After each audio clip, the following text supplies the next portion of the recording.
We need to reduce the cost of feeds.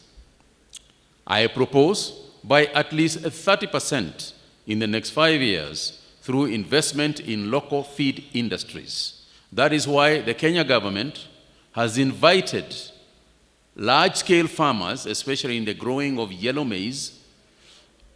The government, through its land commercialization initiative, is leasing large tracts of land. The first one, as you know, in Galanagulalu, which we launched sometime 2 months ago, over 100,000 acres of ADC land that we are giving to private sector farmers who want to grow feeds in large scale, may it be soy, may it be maize, may it be other products that we need for protein-rich feeds for our dairy sector.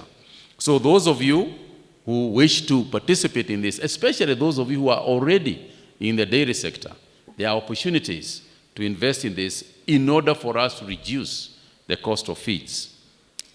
I think we need to raise the productivity per cow, the average productivity, to at least 15 liters. You're talking about 6 to 7. If we could double that to at least to between 6 and 8, that means some cows will be producing 40 liters, and others you'll be raising from 2 to 3 to about 6 to 7.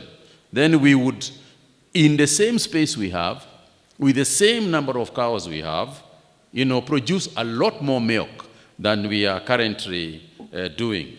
We must all produce good quality milk.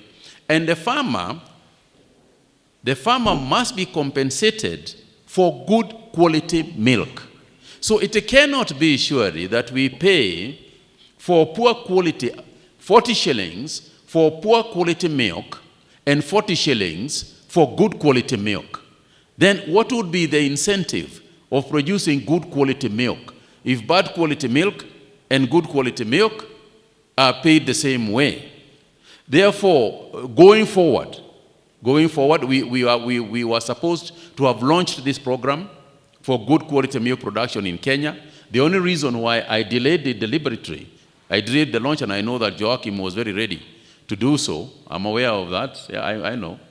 Is only because I did not feel that at the farmer level, at the milk collection level, we were ready, with all the gadgets necessary for the good measurement of good quality milk. Because the other thing that we don't want to do is to launch something that we are not ready for and then create suspicion all around that this person is saying that my milk is not good enough and his or her milk is supposedly good enough. It's got nothing to do with it, it's all these gadgets. So we need stakeholder engagement, we need farmer education, and then we can go full blast into good quality milk. But we have to harmonize it so that each and every person in the Republic, and hopefully each and every person in the continent, is conscious of good quality milk. In addition to the quantity of milk, we must also begin to focus on the quality of milk. And the ministry is intent and working together with the industry, Joachim and your colleagues, we are intent on supporting the quality-based milk production scheme so that when a farmer takes the milk to the cooperative, it is not enough that you have got a certain quantity of milk. We also want to know what quality of milk that you brought to us. Now, let's define quality as well. Quality of milk will be the content of the positive content of the milk you have, but you'll also be looking at the potential negative content that may be there in the milk. For example, the issue of aflatoxin. When we feed our cows with aflatoxin-rich maize, it follows then that you are going to have aflatoxin in our milk. That is hindering our export markets because there are certain levels, there is certain quality that in the international community demands for us to be able to export our milk. And this is not just for Kenya.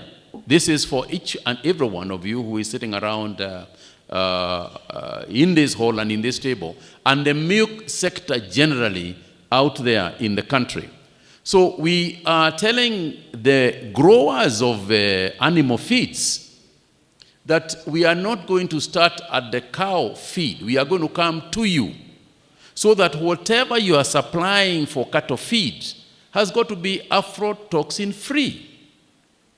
And this is the only way to address the negatives in the quality of milk. So the quality of milk will have the things that we want to remove from the milk, but it will also have what we want to add to the milk. And those two considerations is what in totality produces the best milk that we can get and the milk that we want to sell out there. So quality is going to be a key issue. Quantity is a key issue. And of course, to do this, we must harmonize the standards across the country, because it is not enough that some farmers produce good quality milk and some other farmers produce poor quality milk.